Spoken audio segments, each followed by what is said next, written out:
Hello दोस्त। आज मैं मेवाड़ के ही अदम्य वीर एवं साहसी योद्धा का चर्चा आप सबों के बीच करूंगा। तो एक राजकुमार एक राजकुमार मगर अपने पिता के साथ जंगलों में जीवन गुजारना पड़ा था और उसके पास खोने के लिए कुछ नहीं था। मगर हिंदुस्तान का सबसे शक्तिशाली बादशाह भी उसके वीरता, साहस और ताकत का लोहा माना और वह किया जिसकी कोई अपेक्षा भी नहीं कर सकता। वह हिंदुस्तान का बादशाह होते हुए भी अपनी प्रिय बेटी खानूम का विवाह उस राजकुमार के साथ कर दिया। तो आइए मैं वीडियो में बताने जा रहा हूँ वह राजकुमार कौन था और किस प्रकार जंगलों में भटका और फिर से अपनी खोया राज प्राप्त किया। इस राजकुमार के भुजाओं में इतनी ताकत थी कि एक युद्ध में बादशाह अकबर के मामा को भाला चलाकर ऐसा जोर से मारा कि वह भाला उसके छाती के पार होकर उसके सहित जमीन में गड़ गया। अकबर के 10-20 सिपाही मिलकर कोशिश किया मगर भाला नहीं निकला। तब महाराणा प्रताप के कहने पर राजकुमार अमर सिंह ने एक बार में ही भाला खींचकर निकाला, लेकिन भाले के वार ने वह काम कर दिया। अकबर का मामा वहीं ढेर हो गया। तो आइए अब वीडियो में आगे बढ़ते हैं। कृपया लाइक सब्सक्राइब करने की कृपा करेंगे। आप सबों के प्यार के कारण ही मैं वीडियो बना पाता हूँ। महाराणा अमर सिंह जी 1597 से 1620 तक मेवाड़ के सिसोदिया सूर्यवंशी साहसी शासक थे। वे महाराणा प्रताप सिंह जी के प्रथम ज्येष्ठ पुत्र तथा महाराणा उदय सिंह द्वितीय के पौत्र थे। महाराणा प्रताप सिंह जी की मृत्यु के पश्चात वो उदयपुर में मेवाड़ के उत्तराधिकारी के रूप में गद्दी पर बैठे। अमर सिंह महाराणा प्रताप के सबसे बड़े पुत्र थे। उनका परिवार मेवाड़ के शाही परिवार का सिसोदिया राजपूत था। उनका जन्म चित्तौड़ में 16 मार्च 1559 को महाराणा प्रताप और महारानी अजब दे पवार के घर पर हुआ था। अजब दे पवार बिजोलिया की राजकुमारी थी। उसी वर्ष जब उदयपुर की नींव उनके दादा उदय सिंह द्वितीय ने रखी थी, महाराणा प्रताप ने 19 जनवरी 1597 में अपनी मृत्यु के समय अमर सिंह को अपना उत्तराधिकारी बनाया और 26 जनवरी 1620 को अपनी मृत्यु तक मेवाड़ के शासक भी रहे थे। लंबे समय से चले आ रहे मुगल मेवाड़ संघर्ष की शुरुआत तब हुई जब उदय सिंह द्वितीय ने मेवाड़ के पहाड़ों में शरण ली और अपने छिपने के लिए कहीं बाहर नहीं निकले। 1572 में उनकी मृत्यु के बाद शत्रुताएं फैल गई जब उनके बेटे महाराणा प्रताप को मेवाड़ के राणा के रूप में नियुक्त किया गया। प्रारंभ में प्रताप को अपने पिता उदय सिंह द्वारा निष्क्रिय राजनीति से बचना था, यहाँ तक कि उन्होंने अपने बेटे अमर सिंह को ही मुगल दरबार में भेजा था, लेकिन खुद कभी मुगल दरबार नहीं गए। दूसरी ओर अकबर चाहता था कि वह व्यक्ति की सेवा करे और जो राणा के कब्जे में हाथी था राम प्रसाद, वो भी हमें मिल जाए। प्रताप ने हाथी और स्वयं दोनों को जमा करने से मना कर दिया और अकबर के शाही सेनापति राजा मान सिंह को भी उनसे सौहार्द नहीं मिला।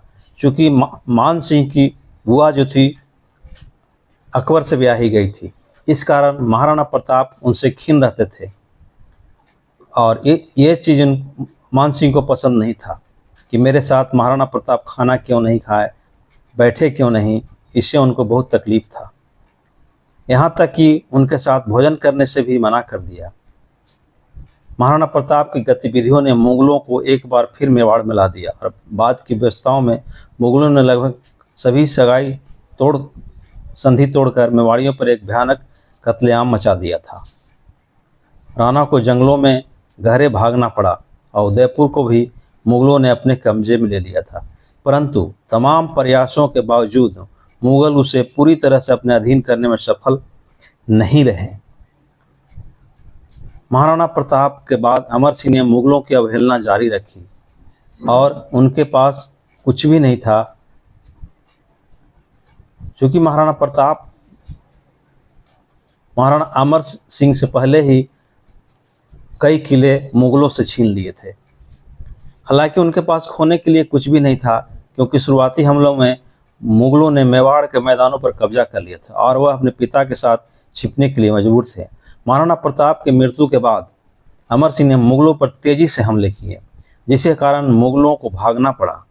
अकबर द्वारा मेवाड़ को न जीत पाने के कारण संधि स्वरूप अमर सिंह से अपनी पुत्री का विवाह किया, परंतु यह संधि ज़्यादा समय तक सफल नहीं रही।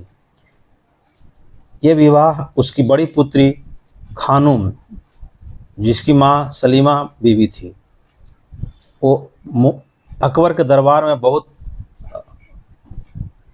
प्रभावी उनका भूमिका रहता था। जब जहांगीर सिंहासन पर बैठा तो उसने अमर सिंह के खिलाफ कई हमले किए। शायद वह उसे मेवाड़ को बस में न कर पाने की अक्षमता के लिए दोषी महसूस करता था। हालांकि उसे यह कार्य करने के लिए अकबर द्वारा 2 बार सौंपा गया था। जहांगीर के लिए यह सिर की बात बन गई और उसने अमर सिंह को बस में करने के लिए राजकुमार परवेज को भेजा। अजमेर की लड़ाई हुई, लेकिन खुसरो मिर्जा के विद्रोह के कारण परवेज को रोकना पड़ा। परवेज लड़ाई में केवल लाठी सेनापति था, जबकि वास्तव में सेनापति जहांगीर का साला आसफ खान था। महाराणा अमर सिंह प्रथम का निधन 400 साल पहले 26 जनवरी 1620 को हुआ। महासतिया आहड़ में बनी छतरियों में पहली छतरी महाराणा अमर सिंह प्रथम की है। इससे पहले के सिसोदिया शासकों के छतरियां उदयपुर में नहीं हैं। महाराणा अमर सिंह ने 1615 की मेवाड़ मुगल संधि के बाद सारा राजकाज अपने पुत्र करण सिंह के हाथों में दे दिया। वह जीवन के अंतिम 5 साल उन्होंने महासतिया प्रांगण में एक निवृत्त राणा के रूप में भगवत आराधना में गुजारे। वह यहीं उनका निधन आज ही के दिन 400 साल पहले हुआ था। 1615 में अमर सिंह का उस समय वृद्धावस्था आ गया था। चूँकि वृद्धावस्था के कारण उनके पास युद्ध लड़ते लड़ते मेवाड़ में यहाँ तक कि जनहानि भी बहुत हुआ था। बहुत से राजपूत सैनिक मारे गए थे। कई वर्षों से युद्ध चला रहा था और खजाना भी खाली हो गया था, तो अमर सिंह को संधि करना पड़ा था।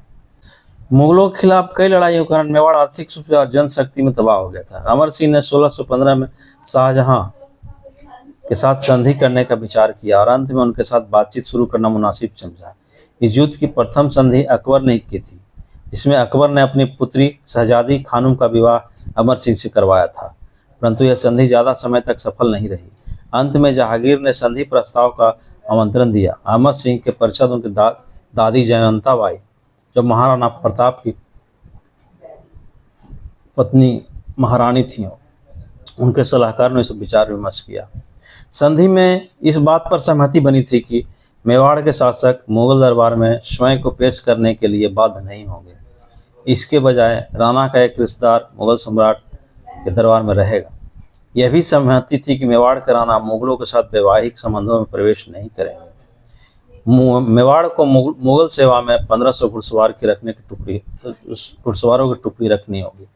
चित्तौड़ और मेवाड़ के अन्य मुगल कब्जे वाले क्षेत्रों को राणा को वापस कर दिया जाएगा, लेकिन चित्तौड़ किले की मरम्मत कभी नहीं की जाएगी। इस अंतिम स्थिति का कारण यह था कि चित्तौड़ का किला एक बहुत शक्तिशाली गढ़ था और मुगल इसे भविष्य के किसी विद्रोह में इस्तेमाल किए जाने से सावधान थे।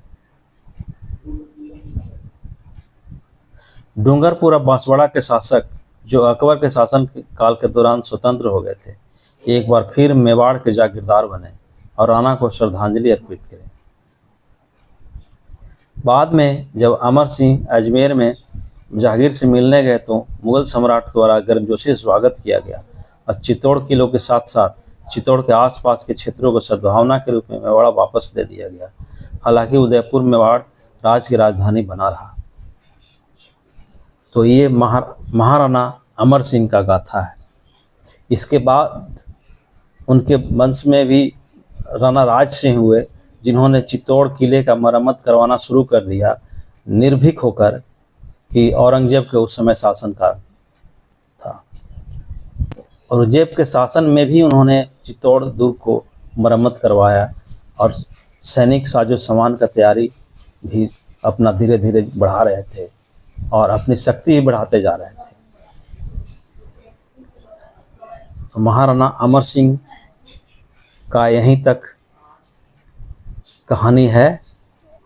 चूँकि उनके देहांत के बाद कई साल तक उस तरह का पराक्रमी राजा नहीं हुआ। इस कुछ पीढ़ियों के बाद राणा राज सिंह हुए, जो शक्तिशाली थे।